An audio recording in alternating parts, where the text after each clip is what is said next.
warahmatullahi wabarakatuh. Alhamdulillahi rabbil alamin, alladzi nahmaduhu wa nasta'inuhu wa nastaghfiruh wa na'udzu billahi min shururi anfusina wa min sayyiati a'malina. Man yahdihillahu fala mudilla lahu wa man yudlil fala hadiya lahu. Ashhadu an la ilaha illallah wahdahu la syarika lah wa ashhadu anna Muhammadan abduhu wa rasuluhu alladzi la nabiyya ba'da. Allahumma fasalli wa sallim wa barik ala nabiyyina Muhammad sallallahu alaihi wa sallama tasliman katsira wa sallallahu ala alihi wa sahbihi ajma'in. Faqala Allah Ta'ala fi kitabihil karim, a'udzu billahi as-sami'il 'alim minasy syaithanir rajim. Bismillahirrahmanirrahim. Wattaqu fitnatan la tusibanna alladhina zalamu minkum khassah wa'lamu anna Allaha syadidul 'iqab. Shadaqallahul 'azim. Bapak dan Ibu sidang jamaah salat subuh yang dirahmati Allah Subhanahu wa taala. Puji dan syukur kita panjatkan kehadirat Allah Subhanahu wa taala atas segala bentuk limpahan rahmat dan juga curahan nikmatnya kepada kita. Dan kemudian tak lupa selawat beriring salam semoga senantiasa tercurahkan kepada baginda Rasulullah Muhammad sallallahu alaihi wasallam. Begitu pula kepada para keluarganya dan juga kepada para sahabatnya sekalian. Sidang jamaah yang dirahmati Allah Subhanahu wa taala, pada tahun ke-9 Hijriah, tepatnya sekitar bulan Rajab, terjadi satu peristiwa besar, yaitu perang Tabuk. Ini adalah perang besar yang terakhir yang diikuti oleh Nabi Shallallahu Alaihi Wasallam sebelum beliau wafat.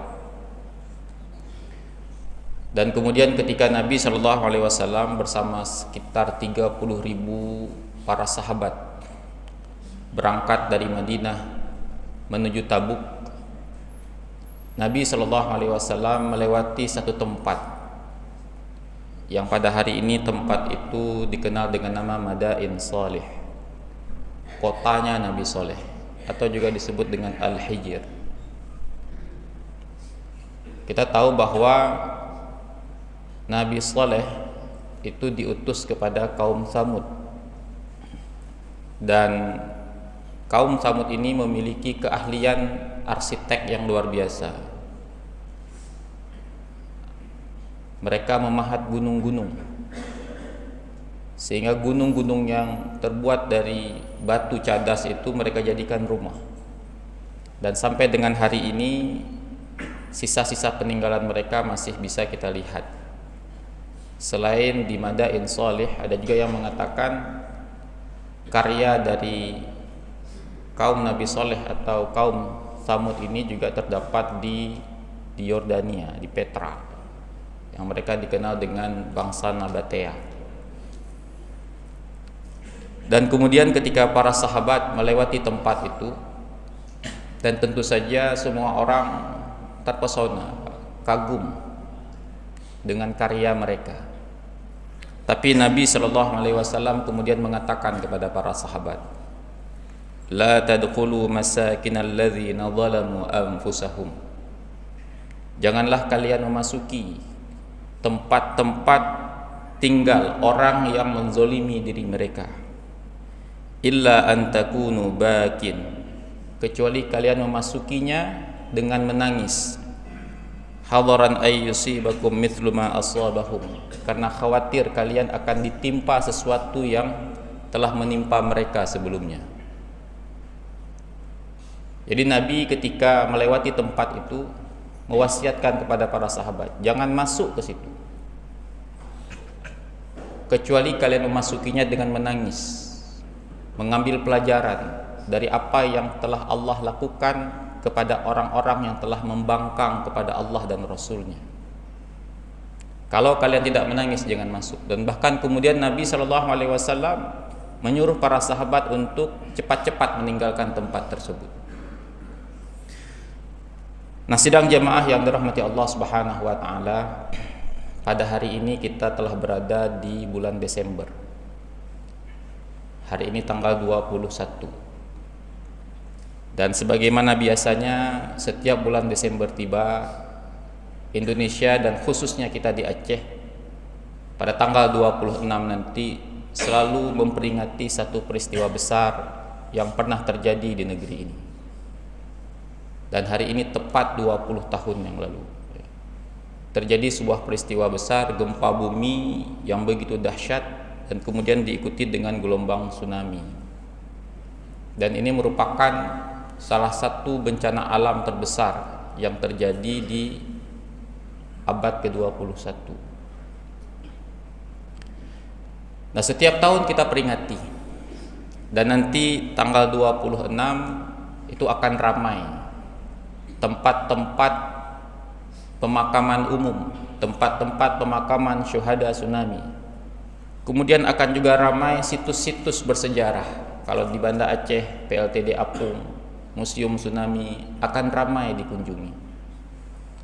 Kita meyakini bahwa apa yang terjadi 20 tahun yang lalu, tanggal 26 tahun 2004, itu tidaklah suatu azab yang Allah turunkan sebagaimana azab yang telah Allah turunkan kepada kaum Nabi Nuh, kaum Nabi Lut, kaum Nabi Saleh, kaum Nabi Hud, dan kaum-kaum yang lain. Kita meyakini itu bukan azab, tapi itu adalah bala. Ada perbedaan antara azab dan bala. Azab itu ketika dia datang, dia hanya menimpa orang-orang kafir saja. Maka kalau kita membuka Al-Quran dan juga membuka hadis-hadis Nabi SAW yang menceritakan tentang bagaimana Allah mengazab mereka, maka sebelum azab itu turun, Allah mengutus para malaikat dan menyuruh orang-orang beriman untuk keluar dari negeri tersebut. Karena sebentar lagi negeri itu akan diturunkan azab. Jadi orang yang kemudian ditimpa azab itu pasti orang kafir. Orang beriman, orang yang taat selamat. Akan tetapi bala, ketika dia datang, dia tidak melihat yang mana orang yang soleh, yang mana orang yang berdosa. Dia akan menimpa semuanya. Makanya Allah Subhanahu wa taala di dalam surah Al-Anfal ayat ke-25 memberikan kepada kita peringatan, wattaqu fitnatan la tusibannal ladzina zalamu minkum khassah.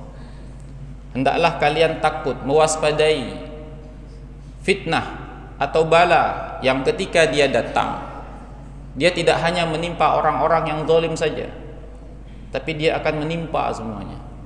Itu bala. Dan kenapa bala itu terjadi? Tentu bala dan azab terjadi sebabnya memiliki kemiripan. Ketika orang-orang di satu penduduk negeri membangkang kepada Allah Subhanahu wa taala, maka itu menjadi asbab turunnya azab. Tapi yang membedakan antara azab dan bala, ketika azab itu akan datang atau sebelum azab itu datang, pasti di sana ada para nabi, ada orang-orang beriman yang telah berdakwah kepada orang-orang yang membangkang, yang telah berdakwah kepada orang-orang yang bermaksiat kepada Allah Subhanahu wa taala. Tapi ternyata dakwah mereka, peringatan mereka tidak didengar, bahkan dicemooh. Sehingga kemudian Allah Subhanahu wa taala menyuruh orang-orang beriman untuk keluar dan kemudian tinggallah orang-orang yang kafir dan mereka diazab.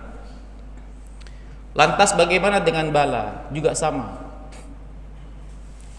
Bala itu tidak akan terjadi sampai kemaksiatan, kemungkaran itu dilakukan secara terang-terangan.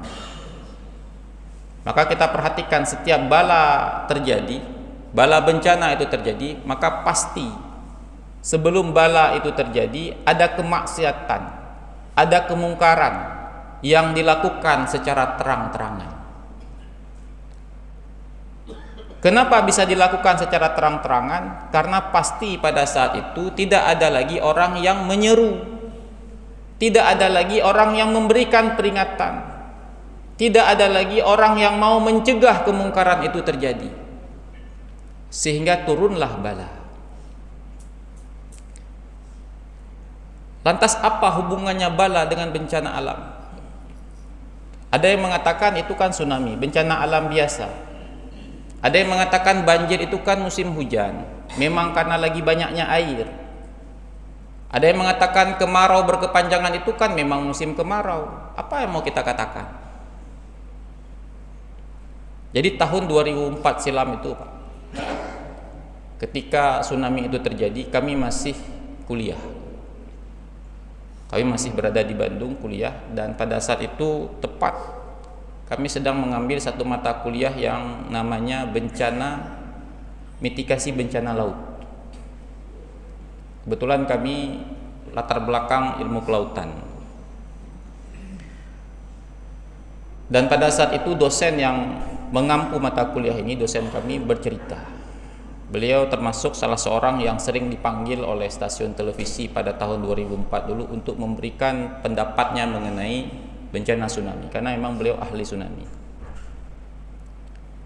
Beliau mengatakan kepada kami, jadi saya sebelum bencana tsunami terjadi, saya baru saja mempresentasikan hasil penelitian saya. Beliau meneliti Pulau Semelu, beliau meneliti sedimen yang terdapat di Pulau Semelu.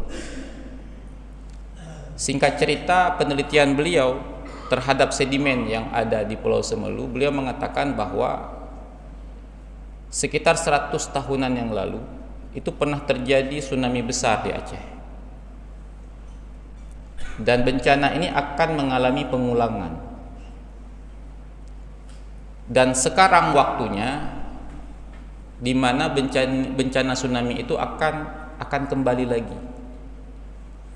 Tapi beliau mengatakan seperti ini, Pak, yang namanya manusia sampai hari ini, walaupun kita memiliki teknologi yang canggih, sampai hari ini negara apapun dia, secanggih apapun negaranya, itu tidak bisa memprediksi kapan gempa itu terjadi, tidak bisa. Maka kalau beredar di WhatsApp mengatakan bulan sekian akan terjadi gempa besar, itu dipastikan berita bohong. Manusia tidak punya kemampuan untuk memprediksi dengan tepat kapan gempa itu terjadi, apalagi tsunami. Lantas apa yang bisa dia prediksi akan terjadi kapan? Dalam kurun 50 tahun ke depan. Pokoknya antara sekarang sampai 50 tahun ke depan itu akan terjadi tsunami. Kapan? Tahun berapa? Nggak tahu. Bisa tahun ini, bisa tahun depan, bisa 5 tahun yang akan datang, bisa 10 tahun yang akan datang, bahkan bisa 50 tahun yang akan datang. Pokoknya dalam 50 tahun inilah.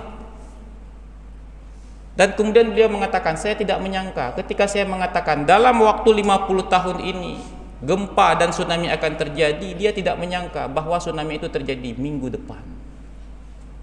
Itu kesaksian langsung dari dosen kami, Pak, dan kami mendengarkan langsung di kelas. Nah, pertanyaannya, ketika para ahli mengatakan tsunami itu akan terjadi dalam waktu 50 tahun ini, pertanyaannya, kenapa tahun ini? Kenapa enggak tahun depan? Kenapa enggak 5 tahun lagi? Kenapa enggak 10 tahun lagi? Kenapa enggak 20 tahun lagi?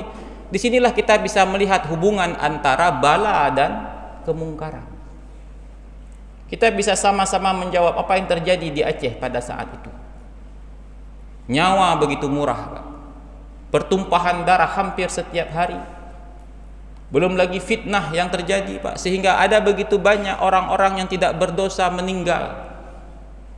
Dan mereka dibunuh tanpa ada peradilan.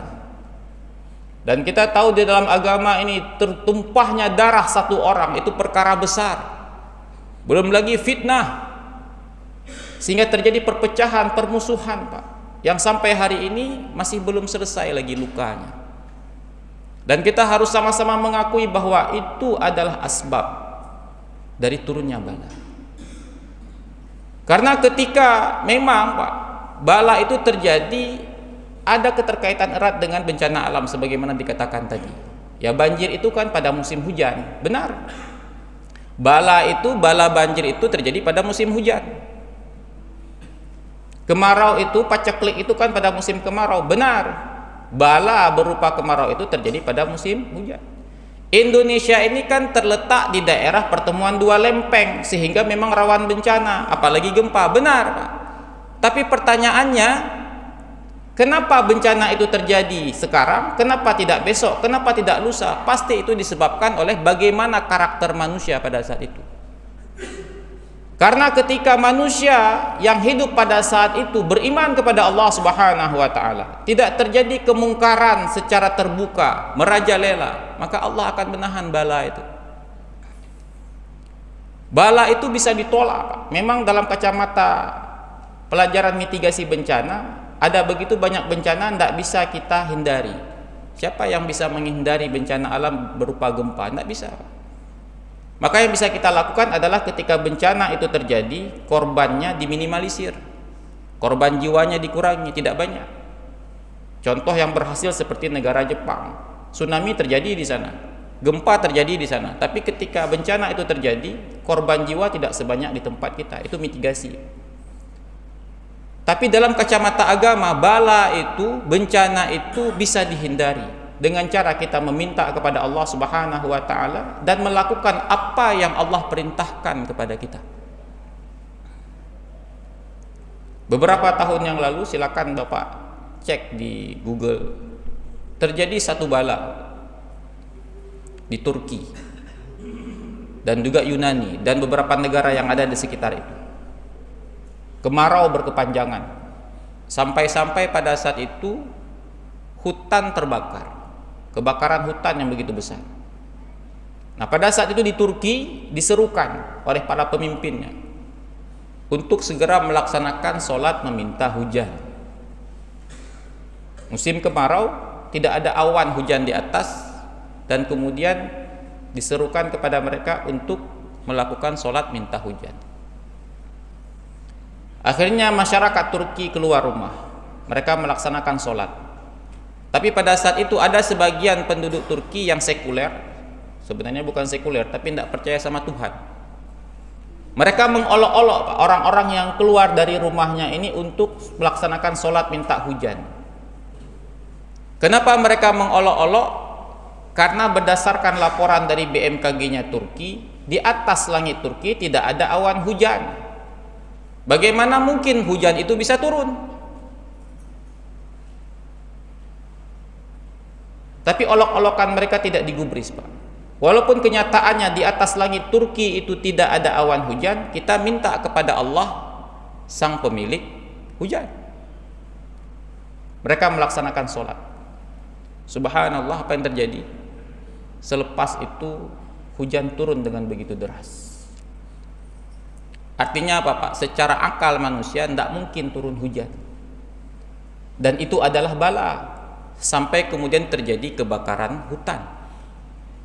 Tapi ketika kemudian penduduk negeri itu bertobat kepada Allah Subhanahu wa taala, bertawakal kepada Allah Subhanahu wa taala, beristighfar memohon ampunan kepada Allah Subhanahu wa taala, maka Allah akan tolak bala itu. Allah akan hindarkan penduduk negeri itu dari bala. Begitulah kurang lebih konsepnya. Nah, kita kembali pada hari ini pada peringatan tsunami. Setiap tahun kita memperingati peristiwa ini, dan setiap tahun kemudian kita melakukan doa bersama. Dan setiap hari situs-situs tsunami itu dikunjungi, Pak. Tapi pertanyaannya, apa pelajaran yang kita ambil setiap kali kita memperingati peristiwa tsunami itu? Ketika Nabi SAW mengingatkan para sahabat ketika mereka memasuki sisa-sisa bangunan peninggalan kaum Tsamud, Nabi menyuruh mereka apa? Jangan masuk kecuali kalian menangis. Maksud Nabi apa? Ketika kalian melihat sisa-sisa bangunan orang-orang yang diazab oleh Allah Subhanahu wa taala, ambil pelajaran. Ambil pelajaran dan menangislah. Lahirkan rasa takut kita agar kita tidak diazab seperti Allah mengazab mereka. Harus ada pelajaran, mengambil pelajaran. Kenapa mereka diazab? Hari ini juga sama. Kenapa bala itu turun di Aceh ini? Kenapa bala itu turun di tengah-tengah kita, Pak? Pasti ada kesalahan kita, pasti ada kemaksiatan kita. Maka pelajaran berikutnya adalah kita memohon ampun kepada Allah Subhanahu wa taala dan tidak mengulangi kemungkaran itu. Tapi yang terjadi pada hari ini, ada begitu banyak situs-situs tsunami dikunjungi oleh orang. Itu hanya sebagai hiburan saja.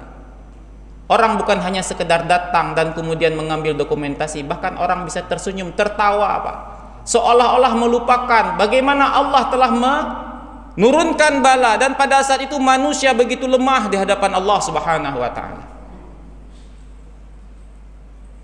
20 tahun yang lalu ketika tsunami terjadi, kita sama-sama melihat, Pak. Kita semua hari ini saksi mata langsung, kita melihat bagaimana ada begitu banyak rumah-rumah Allah, masjid itu selamat. Dan jangan dikatakan, oh karena masjid ini kan tidak ada dinding. Tidak begitu, Pak, tidak mungkin. Bagaimana mungkin masjid yang terdapat di pinggir laut, bangunan sekitarnya habis rata, tapi masjid tinggal? Bukankah itu semua peringatan dari Allah Subhanahu wa taala? Silahkan pada hari ini, Pak, kita peringati. Silahkan pada hari ini kita menggelar doa bersama, Pak. Tapi kita juga perlu menyampaikan kepada masyarakat pada hari ini bahwa bala itu tidak cukup ditolak hanya dengan mengucapkan doa. Nah, doa tolak bala, Pak. Minta kepada Allah, jangan Allah turunkan bala kepada kita. Tapi perbuatan kita justru menjadi perbuatan yang mengundang bala itu. Itu sama seperti seorang pencuri bilang sama Pak Polisi jangan tangkap saya, kasihanilah saya punya keluarga. Tapi besok dia mencuri lagi. Mulutnya bilang jangan tangkap saya, tapi dia mencuri. Itulah orang-orang yang dia dengan mulutnya meminta kepada Allah, jangan hukum kami ya Allah, jangan turunkan bala di negeri kami ya Allah. Tapi yang dia lakukan justru perbuatan-perbuatan yang mengundang bala, yang mengundang kemurkaan Allah Subhanahu wa taala. Dan rasa-rasanya pada hari ini kita telah kehilangan pelajaran, Pak, dari peristiwa tsunami 20 tahun yang lalu. Maka kita melihat tanggal 26 begitu khidmat suasana di Aceh. Orang berpakaian putih pergi ke makam-makam umum, menangis, Pak, berdoa kepada Allah Subhanahu wa taala. Nanti lihat malam tahun baru, seolah-olah mereka lupa 4 hari yang lalu mereka berdoa mengharap bersimpuh di hadapan Allah Subhanahu wa taala bahwa mereka menginginkan jangan lagi terjadi bala seperti itu di negeri ini. Dan inilah yang dikatakan oleh Allah Subhanahu wa taala di dalam surah Yunus, Pak. Bagaimana tipe manusia itu? Apa kata Allah Subhanahu wa taala? Wa idza massal insana dhurru da'ana li janbihi aw qa'idan aw qa'ima. Manusia itu ketika dia ditimpa musibah, ketika dia ditimpa kesulitan, ketika dia ditimpa kesusahan, da'ana, mereka akan berdoa kepada kami, li jambihi, dalam keadaan berbaring, au qa'idan, dalam keadaan duduk, au qa'ima, dalam keadaan berdiri, berbaring dia berdoa kepada Allah. Susah dia minta tolong kepada Allah. Berdoa dia dalam keadaan duduk, bahkan ketika berdiri dia berdoa kepada Allah Subhanahu wa taala, ya Allah berikanlah pertolongan kepada kami. Itu ketika dia ditimpa kesulitan, musibah, bencana, dia berdoa, Pak. Khidmat sekali. Falamma kasyafna anhu durrahu, tapi ketika kemudian kesulitan itu kami hilangkan, bencana itu kami hilangkan, Pak, kesusahan mereka kami hilangkan, marra ka'allam yad'una ila dhurrin massah, dia kembali lagi kepada kemaksiatannya seolah-olah kemarin dia nggak pernah berdoa kepada Allah, seolah-olah kemarin dia nggak pernah susah. Kemarin ketika susah berdoa, Pak. Lagi tidur dia berdoa, bahkan sambil menangis. Ketika duduk berdoa lagi, ketika berdiri berdoa lagi, berharap sekali agar Allah Subhanahu wa taala memberikan pertolongan kepadanya. Begitu Allah angkat kesusahan itu, dia kembali kepada kemaksiatannya. Hura-hura lagi, Pak. Hore-hore lagi. Seolah-olah kemarin dia hanya berdoa kepada Allah Subhanahu wa taala. Nah, apakah itu yang terjadi di Aceh pada hari ini? Tanggal 26 berdoa, tanggal 31 hore-hore lagi, Pak. Tahun depan tanggal 26 doa lagi, 31 hore-hore lagi. Man sabi-sabi menandanya. Inilah yang dikatakan oleh Allah Subhanahu wa taala dalam surah Yunus. Dulu juga sama ketika Covid, Pak. Setiap masjid 5 waktu kita berdoa kepada Allah, doa tolak bala, Pak. Begitu selesai Covid, Pak. Sebelumnya jaga jarak. Begitu selesai Covid, kahana jarak le, Pak. Maksud hana jarak apa? Ka mesum lom. Ka mezina lom, yang ke jarak le, Pak.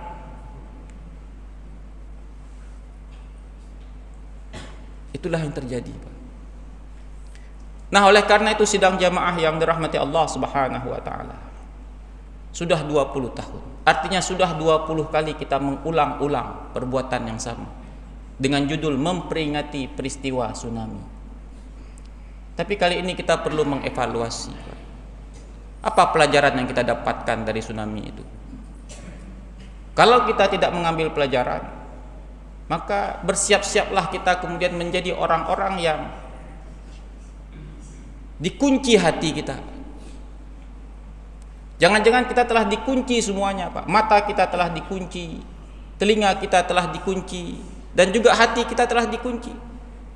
Karena apa? Karena bala sudah sebesar itu saja pun itu tidak cukup untuk memberikan kepada kita sebuah pelajaran.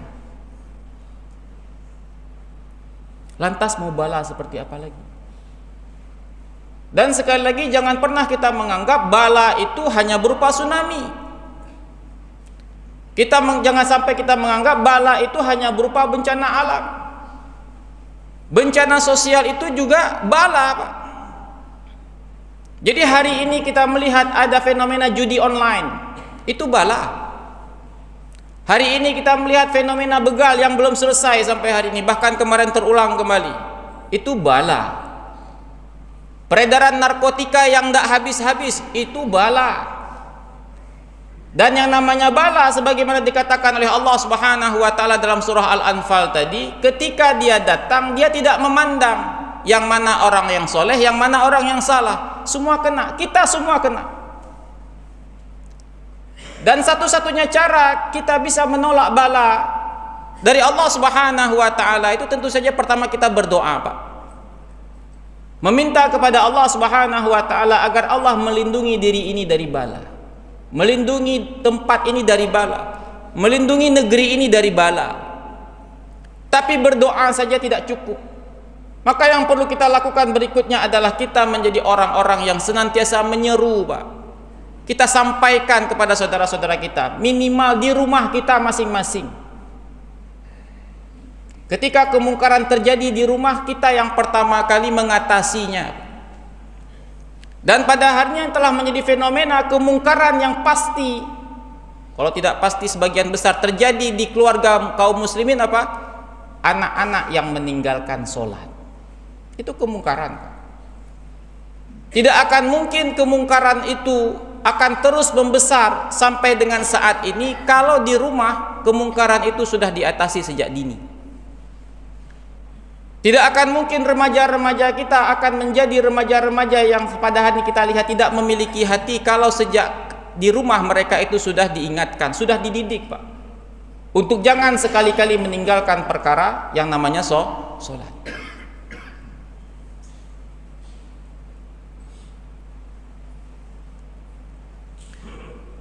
Dan kemudian yang berikutnya dalam tatanan masyarakat, Pak, maka jangan pernah lelah kita menyeru, Pak, mengingatkan. Dan siapa yang paling besar diharapkan untuk mengingatkan orangnya? Kita ini, Pak, yang sudah rajin sholat subuh ini, jamaah GPS, jamaah SMS. Karena kalau kita yang sudah rajin ke masjid tidak peduli lagi,